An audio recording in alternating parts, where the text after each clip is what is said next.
How would you like to learn the secrets of two Karma Club Award winners on how they have built successful online businesses from almost nowhere to now running multiple 7 and 8 figure businesses by following the simple fundamentals of life? And let's see how they have used the powerful funnel systems, processes, automation, and social media to help their business grow at a different pace. Let's dive into their journey to grasp the strategy, mindset, action plan of how they have done it from almost nowhere to the way up to 7 figures. We are going to uncover and pick their brains of the top performing entrepreneurs on this show. How they have done it and how you can do it too. You are listening to the Nikhil Sai, the host, and welcome to the Nikhil Sai Show. What's going on? What's going on? Everyone's actually listening to this podcast right now. First of all, guys, welcome to the Nikhil Sai Show, which is hosted by me, the Nikhil Sai. And guess what's going on today? We are back with another amazing 2CCX interview. This is going to be crazy, crazy, crazy, guys. If you're wondering like how you could embed applications which could help you to bring huge revenues, like increase your customer value dramatically, then this is going to be like a killer podcast episode. So make sure to stick around. If you're a coach consultant who's thinking of how can I actually create a complete customer experience by being the best in the niche, because you're serving differently, your plate looks different, your servings just look completely different, right? So if you want to be someone who wants to catch out all of the competition by not selling any courses, by creating your own app, this is going to be a completely amazing podcast. So make sure to stick around. The guest we're having on this podcast today is a 29-year-old who built $1 million business. This dude has recently won 2CCX award, which represent over $10 million through his one funnel. And he's been helping over 5,000 clients create applications and build businesses where they have served, their clients serve over 260,000 people. This is crazy, crazy, crazy scalability when you use applications, guys. So let's not waste any time and actually let's welcome Daniel Harvey, co-founder at Passion.io. Hey, Passion Dan. Hey, how's it going? Absolutely, brother. We are having a great time. Thank you for joining us today. Of course. Yeah, cool to be here. Yep, absolutely. And Dan, like one of the things which I've seen is like the way you started your online journey and the way you quickly scale it up to a level where it's actually doing 8 figures now, which is pretty amazing, brother. So can you please start with your backstory, Dan? Like how did all of this crazy journey started? How did you got into applications actually? Yeah, sure. So Passion.io is now around 5 years old, and the first couple of years we were working really closely with creators, influencers, coaches, authors.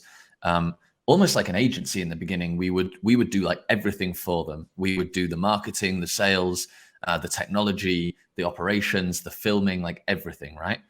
And through that journey, we had multiple big successful launches, multiple failed launches, and we learned a ton.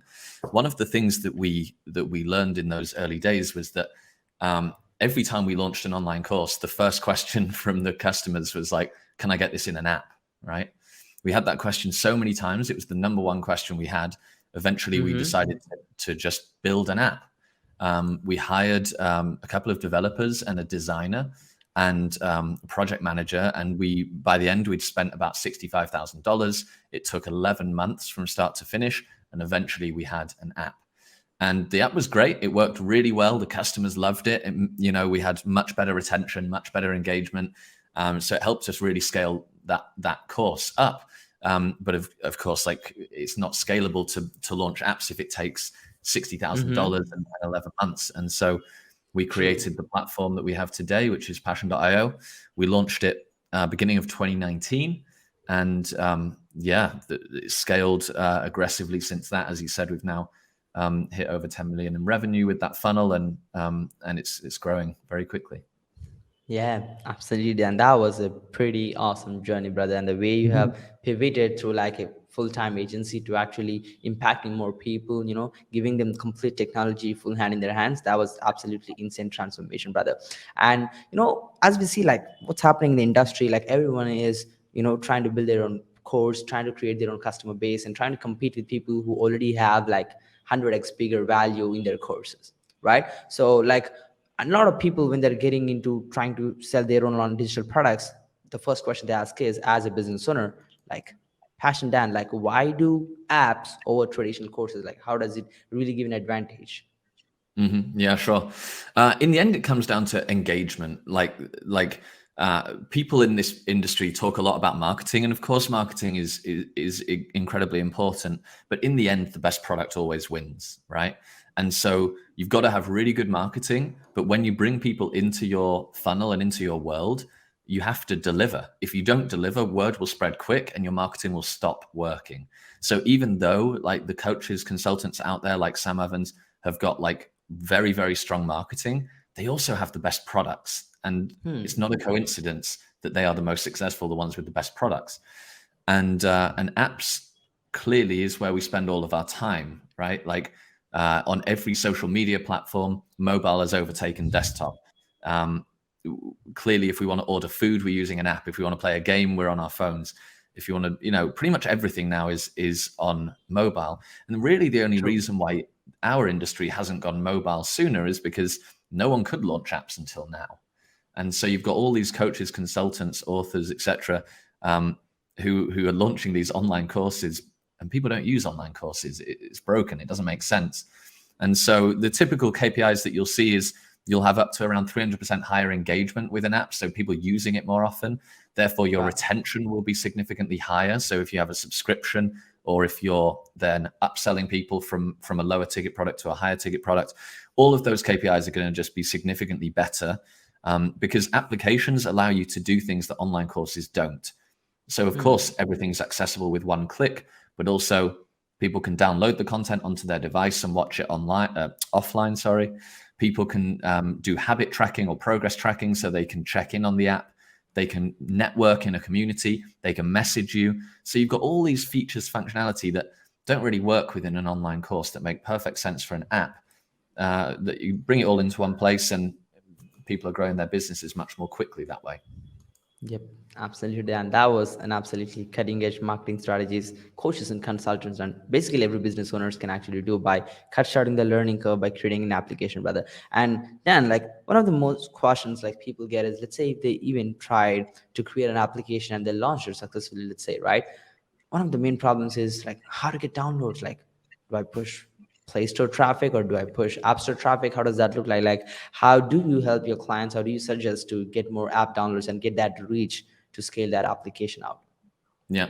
The simplest thing that anyone can do to start off with is like, if you have a funnel that's working, don't change the funnel, right?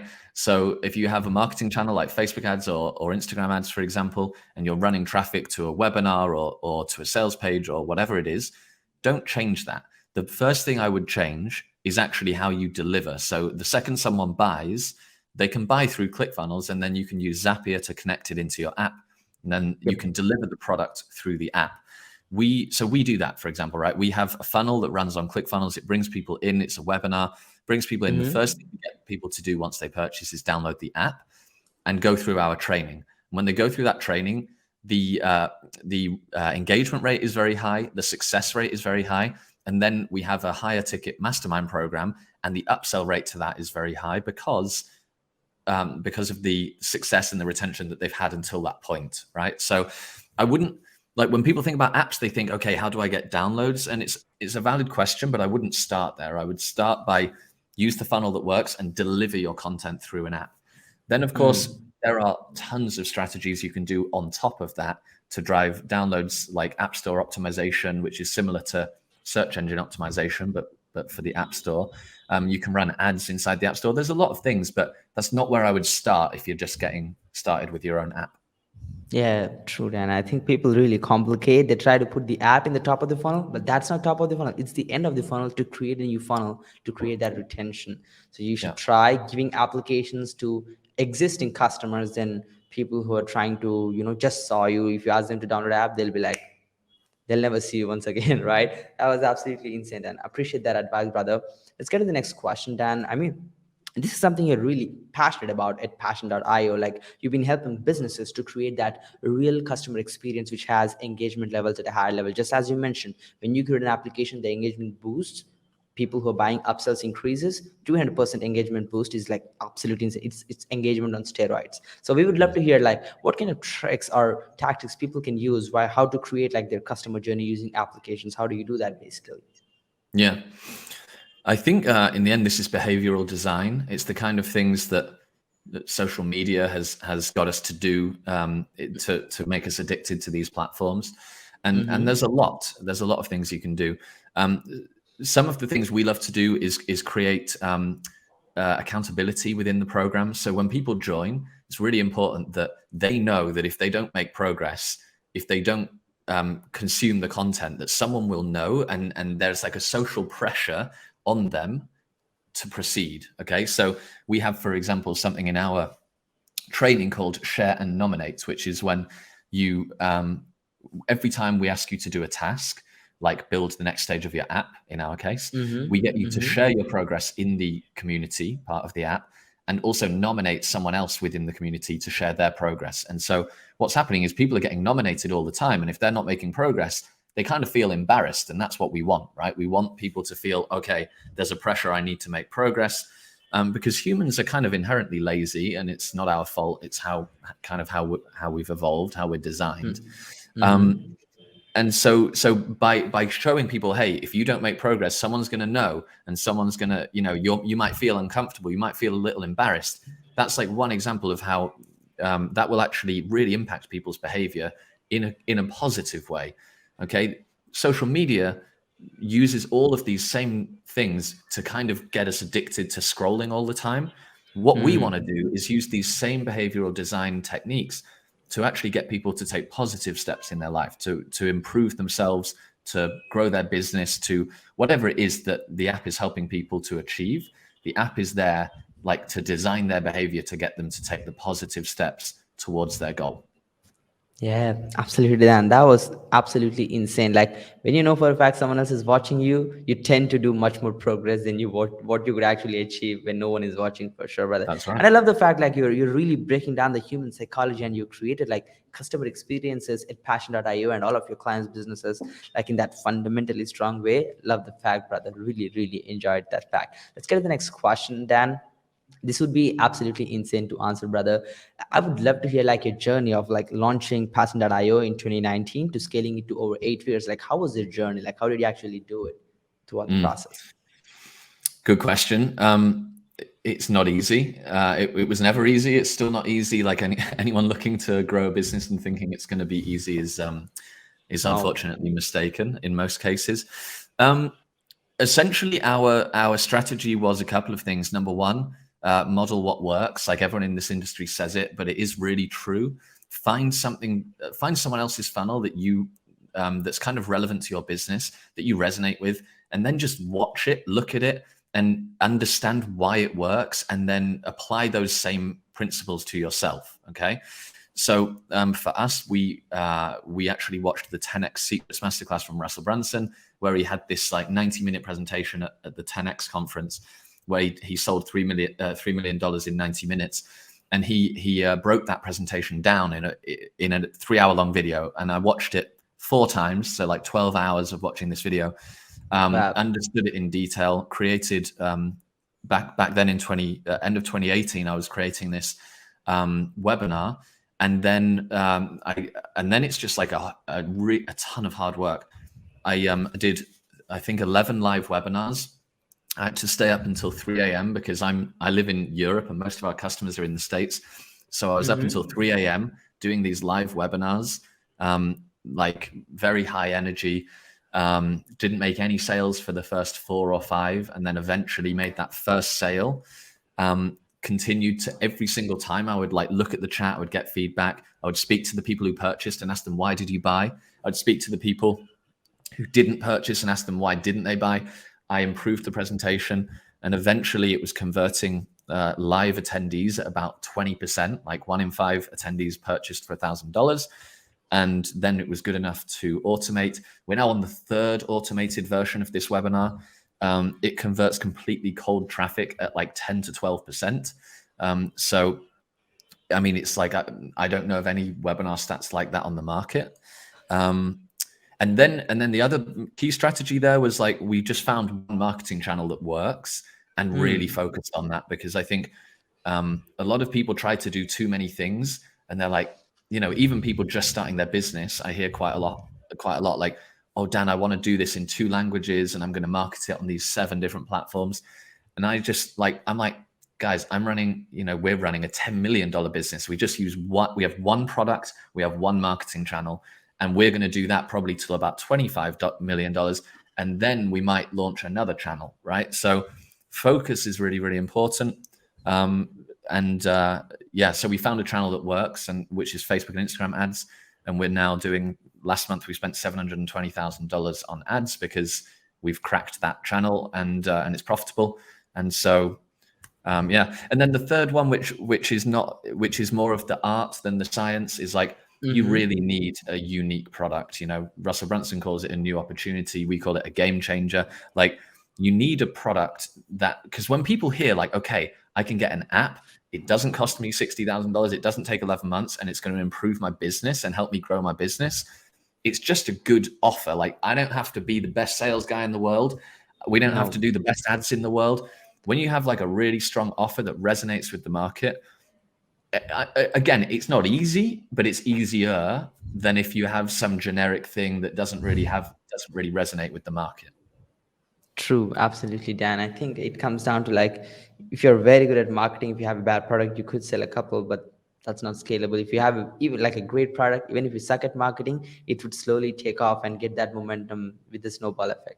Appreciate that, Dan. Thank you so much for laying down throughout the process on how you have scaled Passion.io. And I mean, like, I have a follow-up question to what you've just mentioned. Like, dude, like converting cold audience at a 10%, like, wow, like that's absolutely insane, right? Like, I personally know very few webinars which could do that numbers. We would love to hear, like, how did you actually bullet through it? Like, how did you actually, continue to make sure that it's converting? And how did you make a webinar which is converting 10% of your cold audience into customers down the road? How did that work for you? Yeah, I mean, so the key ones would definitely be modeling what works, doing it a lot of times live, getting a lot of feedback, and iterating on the presentation. There's no replacement for essentially doing something a lot of times. People sometimes watch the webinar and they're like, who taught you to speak, or who helped you with the script, and like, it's not that I was naturally able to do any of those things, but I've done it now so many times that I can kind of see when people's eyes light up and when their eyes glaze over, and I can kind of see when something feels good and when it doesn't feel good.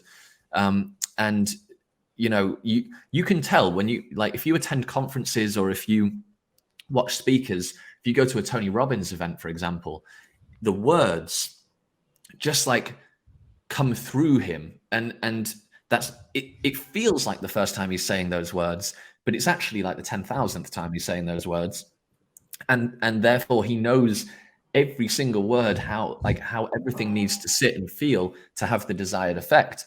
And you're watching that, and you're kind of in awe, and you're like, wow, look at this guy, he's like a god. But he's not. He's just done it a lot of times. I think the cool thing about a webinar is like, there's nothing standing between this person who's never heard of you before and them paying you like $1,000, $2,000, $5,000, other than the words that you say. I think that's really cool. I think the fact that just knowing that there are words that you can say that will take a complete stranger and turn them into a high-paying client in less than an hour is like, I think that's cool. That's empowering. If you know that's possible, just learn how to do it a lot of times, get good at it. And that, like, imagine how much that skill is worth. Absolutely. Then that was definitely on point. Absolutely. I think this is really comes down to like art, like, I mean, like, comes down to experts are not born, they are crafted. They craft themselves to become an expert, and they're good at what they do. Absolutely. And I appreciate that. Let's get to the next question, brother. I think this is the most demanding question, specifically talking about Passion.io. Like, now people might be thinking, okay, Nikhil, I'm convinced Passion is perfect. App is the way to go. Like, how do I do it? Like, I'm non-techie. I have no clue how to code, how to create my own app without being techie person. How does that look like at Passion.io? Yeah, I mean, with Passion, it's designed for non-techie people, right? The reason why we haven't really seen a lot of coaches previously creating apps is because it was really, the app stores are designed for developers, right? And so, for example, when you want to launch an app with Apple or Google, you have to get something called a developer account. You have to become a developer. And that's scary to like people like me who are not techie. that's like a scary moment, right?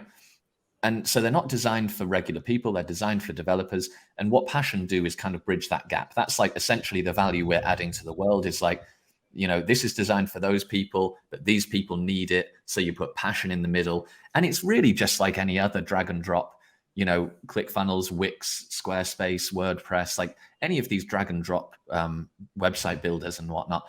It's pretty much just like that. You just drag and drop what you want in your app and then you launch it. So it's no different than launching a website now. But that bridge, man, that's like, that's what I've spent the last 5 years building. I mean, not me personally, I can't code anything, but our team, that's what we spent 5 years building, and it's not so easy. Yeah, absolutely, Dan. I mean, like, that really excites for a fact, like how you have transitioned, like coding all of this stuff, executing, fixing those bugs to actually this simple drag and drop application creator tool. Like, that's just a game changer product which you have created, brother. Appreciate that. Love it. So, guys, you know what it takes to build a $10 million business? Have a game changer product. Absolutely. So, Dan, let's get to the next question, brother. This would be insane to answer. So, you've been someone who's been scaling through ramp. So, you've been hiring people, you've been managing clients, you've been managing your productivity as a CIO of a company. So, we'd love to hear, like, how do you manage your time, like the tools you use for your projects and productivity? That's a good question. Our COO, Chief Operations Officer, would be able to answer that better. And that's maybe the first answer is like bring in people who can do the things that you're not so good at. Of course, you have to have some money to pay those people, so you can't do it in the beginning. But at some point, it's really important to just bring those people in. I mean, we're a remote company, so our team are all over the world. So we're talking on Slack. We use Jira for project management. We use Zoom for calls. We use Google Calendar. There's nothing like especially unique about what we do. Pardon me. There's nothing especially unique about what we do. But I think for me, I mean, like I say, the actual tool side, our COO would be better. But for me, what has always been important is I believe that culture is like a shadow, which means like you go outside, whether you want to have a shadow from the sun or not, there's a shadow on the floor. You don't choose to have a shadow. There will be a culture in your business, whether you want there to be or not. So the only decision you can make is, am I going to consciously shape that culture, or am I going to just allow it to be what it just becomes naturally? And I really believe in shaping the culture. I think that's really important. And so we have 5 values at Passion. Every company has values, but most don't live the values. The values are usually a joke internally. Like if you speak to an employee of a company, they'll say, oh yeah, we've got these values. And it's like kind of a joke. True. Yeah. At Passion, we really live our values. It has to start at the top. The leaders of the company have to live the values. We talk about them all the time. We give feedback based on the values. And so I guess by implementing these values into these generic tools that most companies use, that's kind of how we do it. That's how we're now like 40 people, and it's a challenge growing the company. It's a challenge getting the right people, the right processes. Kind of scaling those values through the company is tough, and I'm sure it's going to get tougher to then when we get to 100 people and beyond. So. Yeah, absolutely, Dan. And I would like to like ask a quick follow-up question with that. Like even physical companies who have like hundreds of employees with bunch of desks and computers, they really struggle to maintain that vibe inside, the company, like basically manage their culture. Like as a complete 100% remote company, like how are you managing it? Like how did you maintain those values with your day-to-day team? How does that look like for you? What it really takes to get that outcome? Yeah. So first of all, I think like a lot of founders use like remoteness as an excuse for having a shit culture.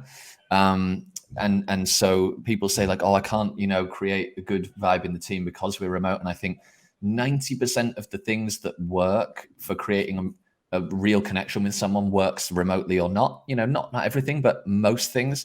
And so what we do is, for example, it's really important to us that when you come to work, that you don't just come to work as like this like work face and then you go home and you've got the home face. We want you to come to work as your entire human self. And so, if someone is having a bad day and they're like, I'm just feeling really down, they should be able to talk about that in the team. They should be able to take some time off if they need it. we should show interest in the team's personal lives and not just like what are they delivering for the company and the customers. And so there's a lot of things that like it's just like a lot of work, a lot of like remembering to focus on the people before the profits and everything. So those things work remotely or not. And then there are some things that are easier in person, of course. And what we do when there's no pandemic is every 3 months we bring the whole team together in person. We actually did the first one since COVID started last month. And we hired an amazing villa in Greece, and we flew the whole team out from America and Russia and the UK and all over the world. And we had an amazing time for 4 days. We flew some customers out there as well. And you know, and we bonded. And you know, there are things you can't do remote, and so we do that in person. But yeah, for me, there's no excuse to have a bad culture. It's just like you haven't spent time on it. You haven't chosen to have a good culture and put the work in to do that. Not saying we're perfect, by the way. There's a lot I want to improve still, and it definitely gets harder as you get bigger. So yeah, definitely don't have all the answers, but that's like how I think about it. Yeah, absolutely. And I mean, like, we're always learning and we're trying to improve. That was definitely insane, brother. And I think it really comes down to like having that personal interest in relationships while you're running a company with your co-workers, with your team, right? And that really brings that spark of connection between people and increases the productivity.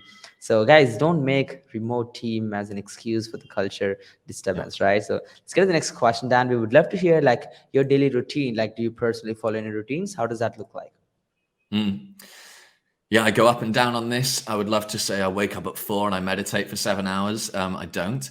When I'm in a good routine with it, then I'll exercise in the morning, and sometimes I'll also do priming, which is something from Tony Robbins, which is like 15-minute kind of active meditation.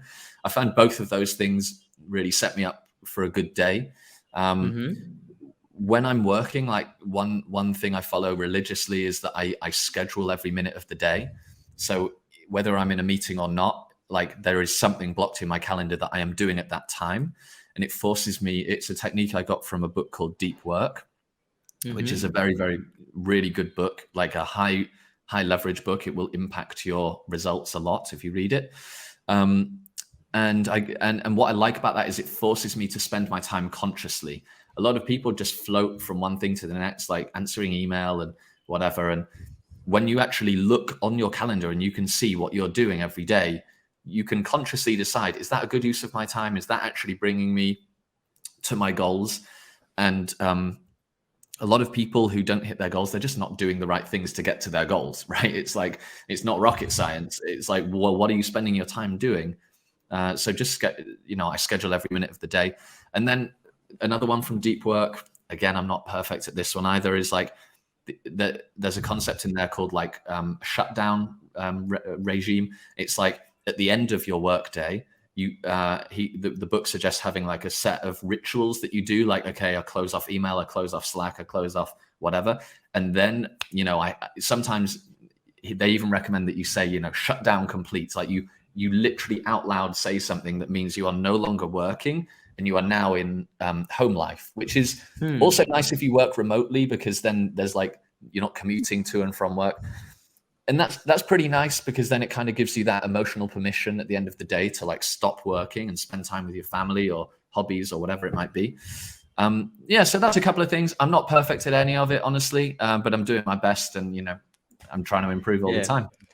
Yeah, appreciate that. And I think that was definitely insane advice for a lot of people. So guys, get your hands on the book which Dan just recommended.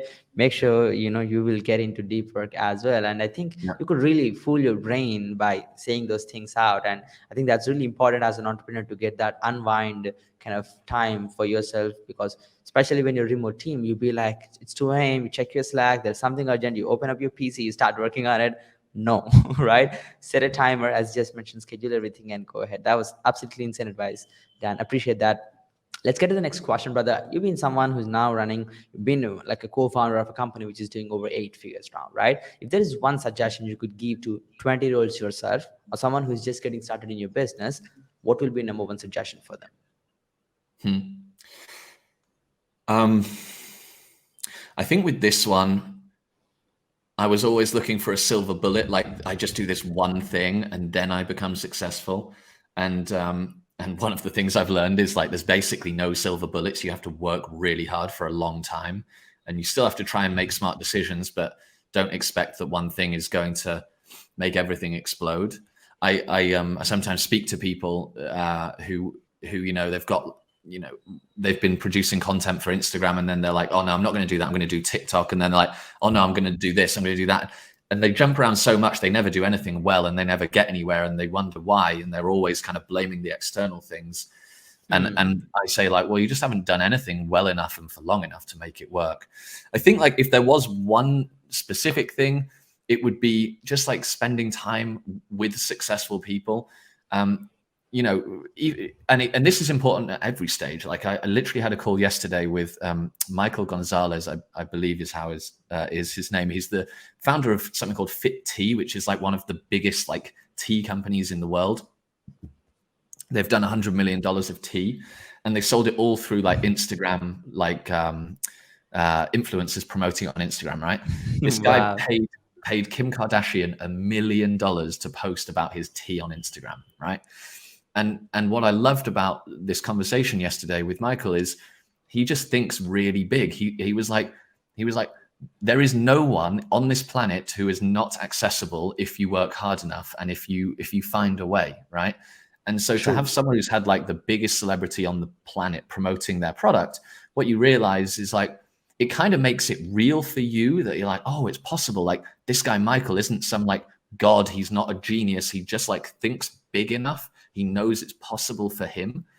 And so there's a lot of benefit literally just from mindset of being with successful people and being like, oh, okay, I'm good enough. I am enough to be that successful. They're not a genius. They're maybe not even as smart as I am, and they're more successful. So what am I doing, right?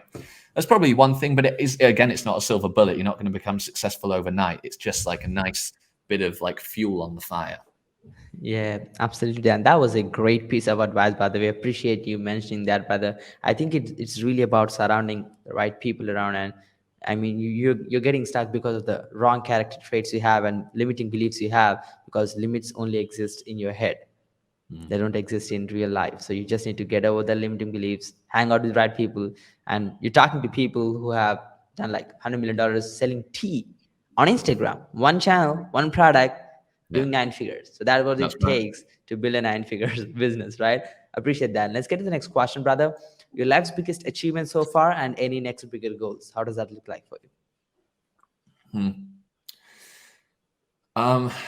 One thing I really struggle with is like, I very much attach my identity to my business. So like, as soon as you said that, I was like, I immediately think about work. And I think that's something that I don't like about myself. I don't want that to be like my sole identity because we're more than our work.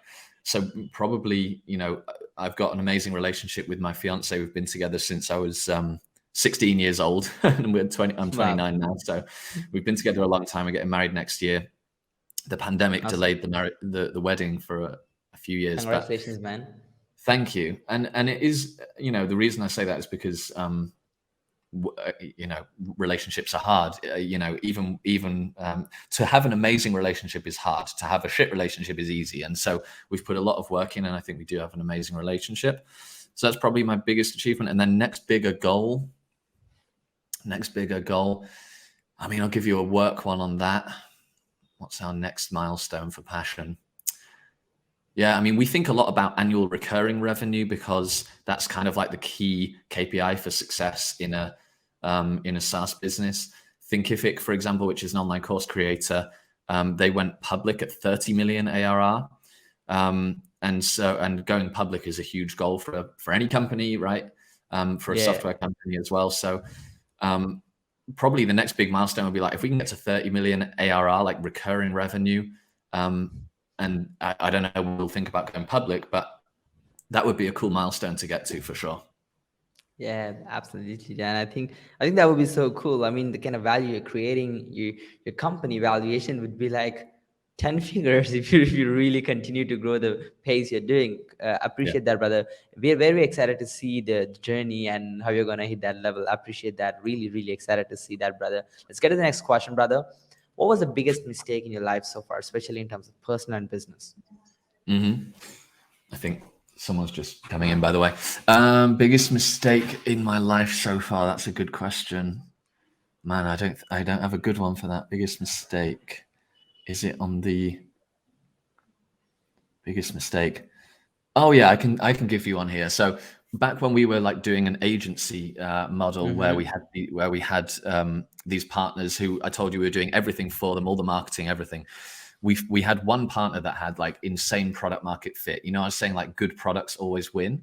This product just went crazy on social. Like it didn't matter how much we invested in Facebook, Instagram ads, we were making like 10x ROAS, and we just kept pumping money in and kept pumping like 10x back out. It was like completely mind blowing.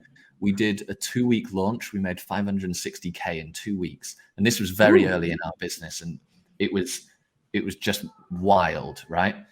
The big mistake was a couple of things. Number one, we didn't include any recurring offer in that thing. So we had this huge 560K spike, but we didn't, which was like, it was a very low ticket product. So it was like 25,000 customers. It was a huge number of people. If we would have just offered them like a $20 a month subscription, like $20 times 25,000 people, is, I'm doing maths, $500,000. So we would have had $500,000 of monthly recurring revenue, which is $6 million a year. Obviously, there's like a churn as well, but we should have included some recurring revenue with that offer.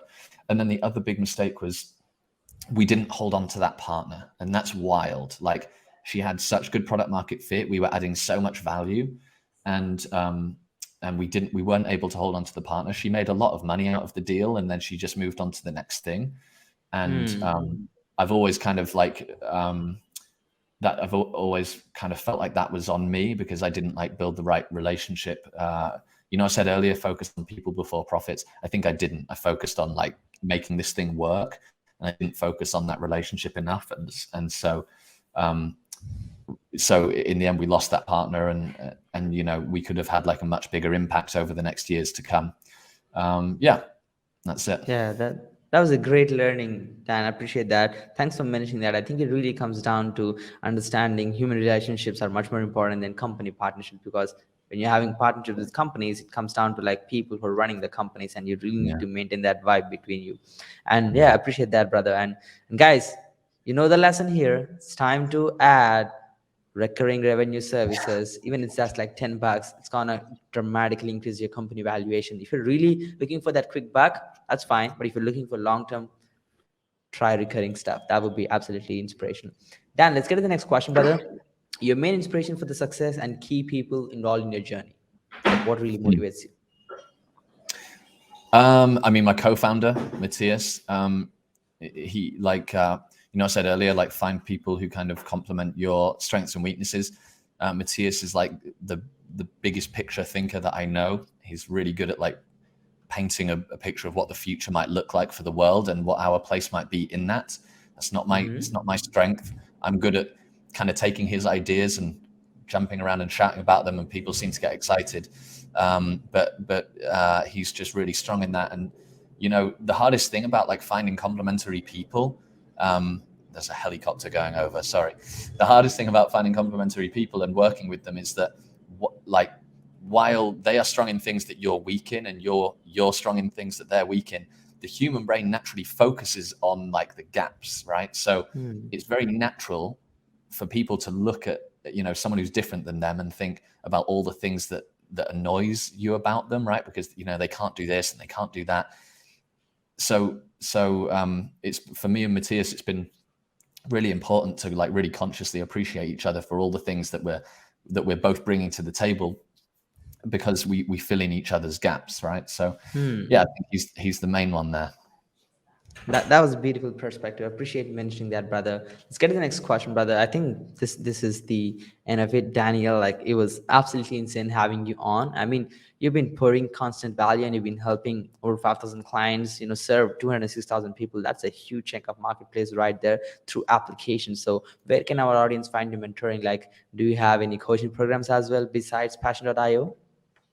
Yeah, so for us, it's really important when our customers join that they are successful with the platform, right? Like if they just launch an app and it doesn't work, they're going to leave again, right? So for us, it's very important that we do train our customers on, how can you be successful with passion? Wow. And so we do provide a lot of hands-on support. The best way to like learn about what that support looks like is just to attend one of our webinars. Um, it's passion.io. I mean, if you just go to passion.io, there's a big link at the top that says free webinar. You can just check that out. It runs through Mm-hmm. some of the reasons why an app can help you in your business, but it also runs through in detail like the different training that we give you along with the platform. So that's probably the easiest way for people to learn. Or they can just go to passion.io and just read, the website and read some reviews and, do your research. Yeah, awesome, Dan. And like I've seen your case studies, bro. Like boom, like they are a banger. Like it's really impactful, guys. So guys, make sure to check out Passion.io, and you will definitely have a good time launching your own app and having that success and creating that monthly recurring revenue product, which is gonna grow your company to a next level, brother. And Daniel, that was definitely an awesome interview, brother. Thank you for dropping so many value bombs. Any last words before we conclude the total session for today? Cool. Let me ask you one thing. I think you've done a really amazing job getting a lot of people on your podcast. Mm-hmm. You don't yet have like the biggest audience in the world. And I think, right, I mean, it'll get there because you're getting great people on the podcast. You've got a really Appreciate that. engaged audience. Yeah. But you had the CEO of ClickFunnels and you've got all these two Common Club X people on there and whatnot. What's your main secret for getting like these really impressive people on the show?